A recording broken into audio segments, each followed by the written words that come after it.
बंधुओं, अक्सर देखा गया है कि वैज्ञानिक लोग वर्षा, आंधी, तूफान, बाढ़, वज्रपात आदि घटनाओं की भविष्यवाणियां किया करते हैं। कभी वो घटनाएं घटित होती हैं, कभी नहीं घटित होती हैं।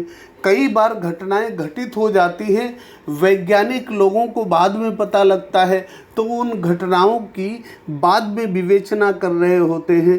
कारण क्या है? क्या वैज्ञानिकों को पूर्वानुमान लगाना नहीं आता, या पूर्वानुमान लगाने वाले वैज्ञानिक नहीं हैं, या पूर्वानुमान लगाने के लिए कोई विज्ञान नहीं है? बिना विज्ञान के ही ऐसे कुछ तीर तुक्के मार दिए जाते हैं। अगर वो सही निकल गए तो कह दिया जाता है हमने पूर्वानुमान बताया था, और यदि वे गलत निकल गए तो उसे जलवायु परिवर्तन के हवाले करके हवा में उड़ा दिया जाता है। कहीं ऐसा तो नहीं? इसकी सच्चाई आप ज्योतिषीय ग्रंथों से देखिए। बंधुओं, ज्योतिष में इस प्रकार का बहुत बड़ा वर्णन मिलता है कि बादल कब आएंगे, वर्षा कब होगी और कब कितनी वर्षा होगी आदि। लेकिन एक शब्द पर आप ध्यान दीजिए। पूर्वानुमान का मतलब है कोई घटना घटित होने से पहले उसके विषय में सही अंदाज़ा लगा लिया जाए। घटना घटित होने से पहले सही अंदाज़ा लगाने का मतलब है कि घटना कोई भविष्य में घटित होगी और उसके विषय में जानकारी हमें पहले से हो जाए। भविष्य की किसी घटना के विषय में पहले से जानकारी करने के लिए हमें किसी ऐसे विज्ञान की आवश्यकता है जिसके द्वारा भविष्य में झांका जा सके, अर्थात भविष्य की घटनाओं को देखा जा सके।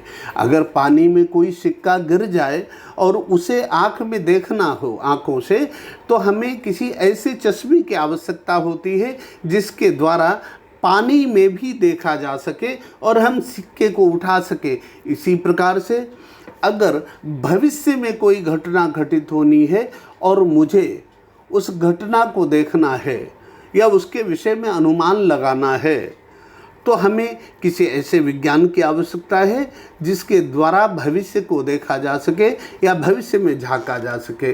बंधुओं, ये आपको पता है, आपने सुना होगा, आपने पढ़ा होगा कि विश्व में अभी तक ऐसा कोई भी विज्ञान बना ही नहीं है जिसके द्वारा भविष्य की घटनाओं को देखा जा सके, उनके संकेत प्राप्त किए जा सके अथवा भविष्य में झांका जा सके। भविष्य में झांकने के लिए एकमात्र विज्ञान है ज्योतिष, और जो वर्ग ज्योतिष को विज्ञान मानता ही नहीं है उस वर्ग के पास भविष्य में झांकने के लिए कोई भी विज्ञान नहीं है, और बिना विज्ञान के वो पूर्वानुमान लगाने का दावा कैसे करते हैं, ये चिंता की बात है। क्योंकि इसका आधार कोई विज्ञान नहीं है और ये विश्वसनीय भी नहीं है। ऐसा कहा जाना संभव नहीं है।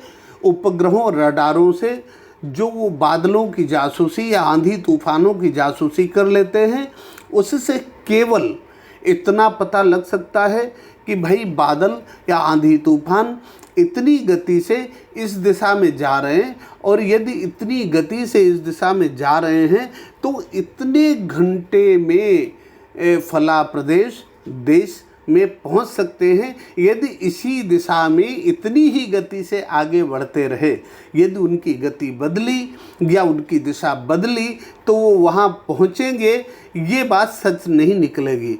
यही कारण है उपग्रहों, रडारों से बादलों को, आंधी तूफानों को आते हुए देख करके ये अंदाज़ा लगा लिया जाता है ये संभवतः इसी दिशा में इसी गति से आगे बढ़ते रहेंगे तो इतने दिन में फला देश प्रदेश में पहुंच जाएंगे। जब वो वहां नहीं पहुंचते, उसका कारण होता है उसके पहले हवाएं बदल चुकी होती हैं, उनकी गति बदल चुकी होती है और वो दूसरी दिशा की ओर मुड़ चुके होते हैं, इसलिए वो भविष्यवाणी गलत होती है। भविष्यवाणी गलत होने का कारण गलत प्रतीकों का चयन होता है, लेकिन उस बात को स्वीकार करने की जगह कह दिया जाता है कि जलवायु परिवर्तन के कारण ऐसा हो रहा है। अगर कोई भविष्यवाणी की गई गलत निकल गई तो जलवायु परिवर्तन, या कोई घटना घटित हो गई उसकी भविष्यवाणी नहीं की जा सकी तो जलवायु परिवर्तन। इस प्रकार से जलवायु परिवर्तन को हर समय हथियार बना लिया जाता है अपनी गलत भविष्यवाणियों को सही सिद्ध करने के लिए। याद रखना चाहिए कि जब हमारे पास कोई विज्ञान ही नहीं है तो हम भविष्यवाणियाँ कैसे कर सकते हैं। ऐसे विज्ञान का या उपग्रहों रडारों से जो देख लिया जाता है उस विज्ञान से केवल एक फ़ायदा होता है, जो चक्रवात वगैरह बड़ी घटनाएं घटित हो रही होती हैं उनसे पहले बहुत नुकसान हो जाया करता था तटीय प्रदेशों को, उससे बचाव हो जाता है क्योंकि दूर से ही वो घटनाएं दिखाई पड़ जाती हैं और दिखाई पड़ने से सरकारें या जो अपना डिजास्टर मैनेजमेंट है वो सुरक्षा की व्यवस्था कर लेता है और बचाव हो जाता है। ये भी कम नहीं है, बहुत बड़ा योगदान है और इससे समाज की सुरक्षा हो जाए, इससे और बेहतर क्या हो सकता है। लेकिन एक बात ये विचारणीय अवश्य है कि जनता के खून पसीने की कमाई जो सरकारों को टैक्स के रूप में दी जाती है, सरकारें उस कमाई को जिन अनुसंधानों पर खर्चा करती हैं उन अनुसंधानों में यदि ये क्षमता नहीं है कि वे भविष्य की घटनाओं के विषय में पूर्वानुमान लगाने में सक्षम हो, ऐसा कोई विज्ञान ही नहीं है, तो उस धन को केवल तीर तुक्कों के लिए खर्च किया जाना आवश्यक नहीं है। ये हमें जानकारी है कि इसमें ऐसे विभागों में हजारों लोग सर्विस कर रहे होते हैं, उनको भारी भरकम सैलरी जनता के द्वारा दिए गए टैक्स के पैसों से दी जा रही होती है और उन्हें सारी सुख सुविधाएं मिल रही होती हैं केवल इसलिए कि वो मौसम पूर्वानुमान बताएंगे।